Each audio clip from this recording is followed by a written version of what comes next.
शहर की सबसे पुरानी लाइब्रेरी सुबह के 9 बजे खुलती थी और मैं रोज की तरह सबसे पहले किताबों की धूल साफ करता।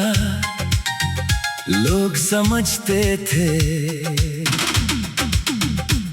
मैं किताबें संभलता हूँ। सच तो ये था मैं यादें संभलता था।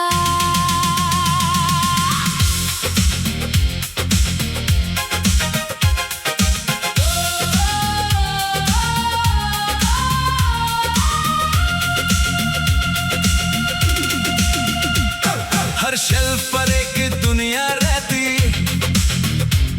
हर सफे में एक नया जहां। कोई इश्क ढूंढने आता था,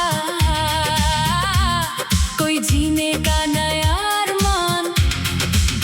एक लड़की रोज शाम को आती, एक ही कुर्सी पर बैठ जाती, नॉवेल खोल कर मुस्कुरा देती और चुपके से आंसू छुपा जाती।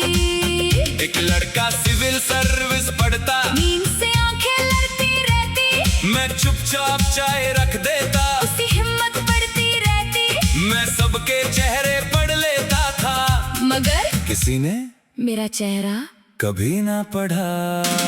मैं कहानियां बांटता रहा, अपनी दस्तान छुपाता रहा। हर किताब किसी के घर गई, बस मेरी जिंदगी इस शेल्फ पर रह गई। एक पुरानी डायरी हर रोज मेरी ड्रॉर में रहती थी, उसमें ना शायरी थी ना अफसाने, बस मेरी मरहूम बीवी के नाम। अधूरे खत हर सालगिरह पर मैं एक नया खत लिखता, मगर कभी भेज ना सका, क्योंकि जिस पता पर वो रहती थी वहाँ अब सिर्फ दुआएं पहुँचती थी। किताबों की खुशबू कभी पुरानी नहीं होती, बिल्कुल उन लोगों की तरह जो यादों में जिंदा रहते हैं। रिटायरमेंट का दिन आया, मैं आखिरी बार रेगिस्तर बंद कर रहा था, तभी एक मशहूर राइटर लाइब्रेरी में आया। उसने मेरे हाथ पकड़ कर कहा, अगर उस दिन आप मुझे वो पहली किताब न देते तो शायद मैं कभी लिखना ही ना सीखता। उसने अपनी नई नोवेल मेरे नाम कर दी, पहले सफे पर लिखा था, उस इंसान के नाम जिसने मुझे किताब नहीं खुद से मिलना सिखाया। और उस दिन मेरी आंखों ने पहली बार अपनी कहानी पढ़ ली।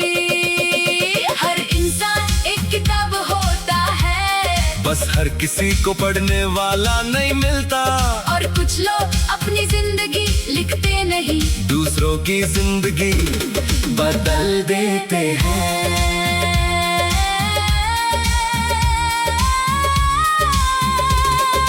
आज भी अगर तुम किसी पुरानी लाइब्रेरी में जाओ और किताबों की खुशबू दिल को छू जाए, तो समझ लेना कहीं ना कहीं एक बुजुर्ग लाइब्रेरियन अभी खामोशी से किसी की जिंदगी का नया सफा पलट रहा